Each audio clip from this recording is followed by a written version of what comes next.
The fun they had. Before you read.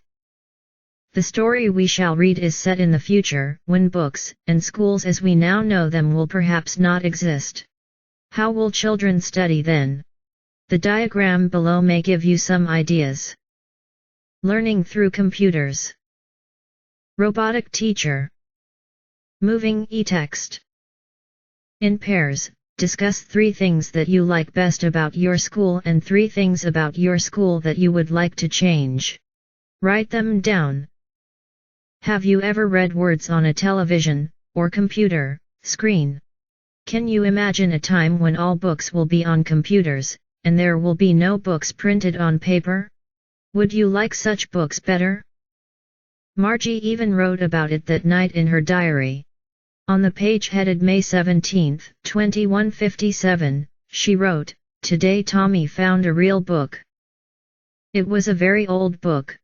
Margie's grandfather once said that when he was a little boy his grandfather told him that there was a time when all stories were printed on paper. They turned the pages, which were yellow and crinkly, and it was awfully funny to read words that stood still instead of moving the way they were supposed to on a screen, you know. And then when they turned back to the page before, it had the same words on it that it had had when they read it the first time. "Gee," said Tommy, "what a waste. When you're through with the book, you just throw it away, I guess. Our television screen must have had 1,000,000 books on it and it's good for plenty more. I wouldn't throw it away." "Same with mine," said Margie. She was 11 and hadn't seen as many telebooks as Tommy had. He was 13. She said, "Where did you find it?" "In my house."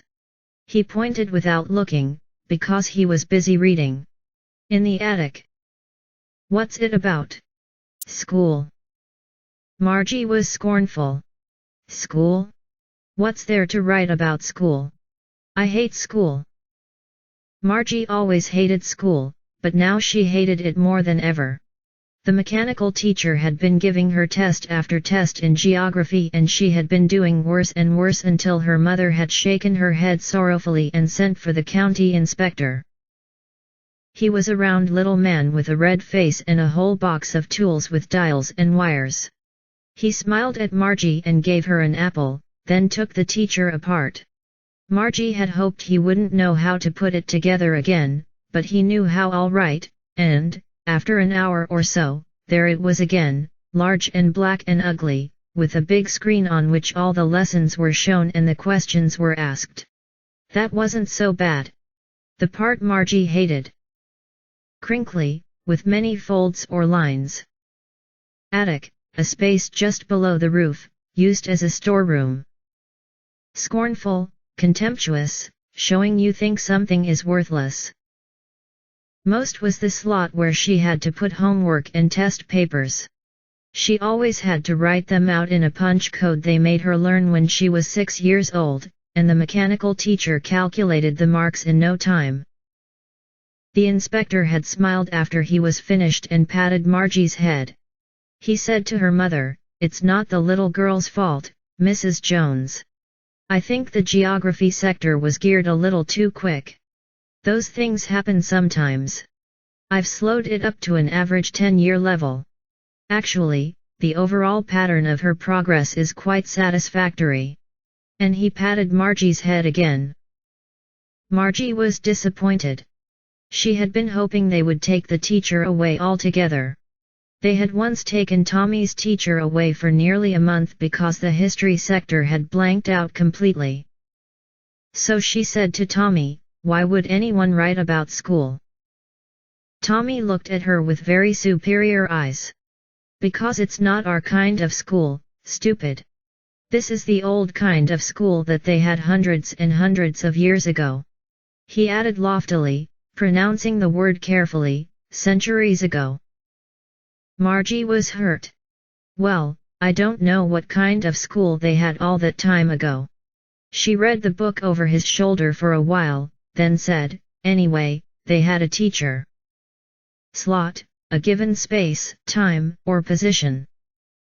Geared, to adjusted to a particular standard or level. loftily, in a superior way. They had a teacher. It was a man. Sure, they had a teacher, but it wasn't a regular teacher. It was a man. A man? How could a man be a teacher? Well, he just told the boys and girls things and gave them homework and asked them questions. A man isn't smart enough. Sure he is.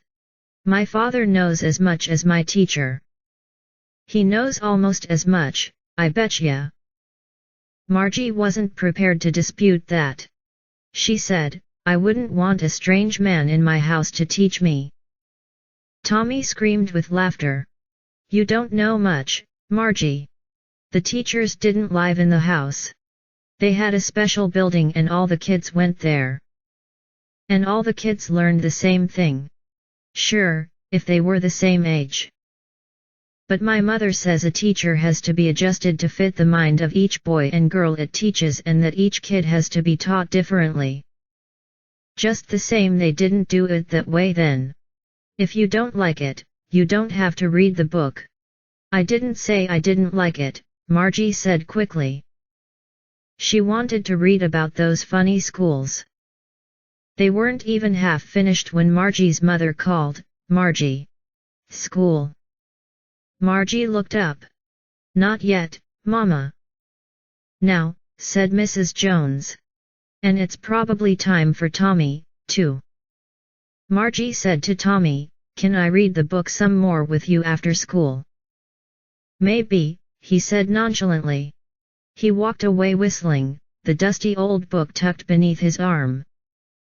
Margie went into the schoolroom. It was right next to her bedroom, and the mechanical teacher was on and waiting for her. It was always on at the same time every day except Saturday and Sunday. Regular, here, normal, of the usual kind. Betcha, informal. I bet you, in fast speech I am sure. Dispute, disagree with. Nonchalantly, not showing much interest or enthusiasm, carelessly. The mechanical teacher was flashing on the screen. Because her mother said little girls learned better if they learned at regular hours. The screen was lit up, and it said, Today's arithmetic lesson is on the addition of proper fractions. Please insert yesterday's homework in the proper slot. Margie did so with a sigh. She was thinking about the old schools they had when her grandfather's grandfather was a little boy. All the kids from the whole neighborhood came, laughing and shouting in the schoolyard, sitting together in the schoolroom, going home together at the end of the day. They learned the same things, so they could help one another with the homework and talk about it. And the teachers were people. The mechanical teacher was flashing on the screen, when we add fractions 1/2 and 1/4. Margie was thinking about how the kids must have loved it in the old days. She was thinking about the fun they had. Isaac Asimov,